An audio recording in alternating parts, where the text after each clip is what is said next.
Komisi Pemberantasan Korupsi KPK menyatakan sebanyak 95% data laporan harta kekayaan penyelenggaraan negara (LHKPN) tidak akurat. Angka tersebut diperoleh dari pemeriksaan terhadap 1.665 LHKPN selama periode tahun 2018 sampai 2020. Tetapi Deputi Bidang Pencegahan dan Monitoring KPK Pahala Nainggolan tidak merinci posisi atau institusi para pejabat tersebut.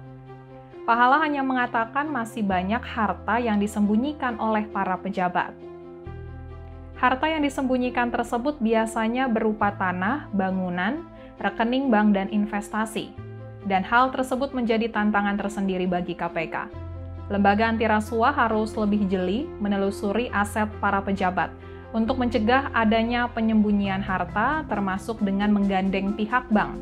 Dengan begitu, KPK bisa memastikan aliran dana pasti dari pejabat untuk disandingkan dengan LHKPN-nya. Komisi Anti Korupsi berharap pejabat negara di Indonesia untuk tidak menyembunyikan kekayaannya. KPK juga berharap pengisian LHKPN dilakukan dengan jujur untuk mencegah tindakan korupsi di Indonesia. Kemudian Ketua Komisi Pemberantasan Korupsi KPK, Firly Bahuri, menyebutkan banyak pejabat yang keliru terkait penyerahan laporan harta kekayaan penyelenggaraan negara LHKPN.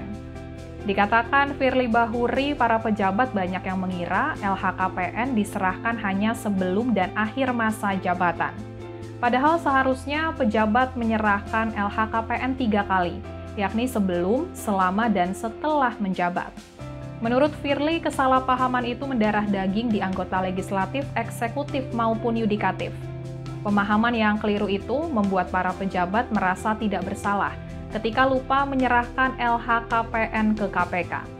Firly meminta pemikiran itu dilupakan dan menegaskan LHKPN wajib diserahkan tiap tahun.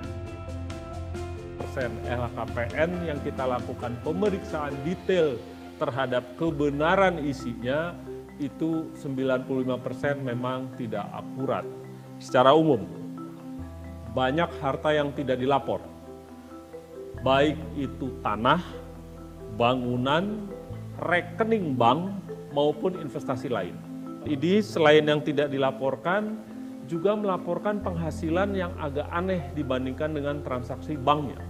Kalau saya melaporkan penghasilan saya Rp1, harusnya di bank saya kira-kira gitu ada Rp1 masuk, Rp0,5 keluar gitu ya. Tapi bukan saya laporkan penghasilan saya Rp1, secara konstan setiap bulan saya dapat Rp100, 150, 200 seperti itu.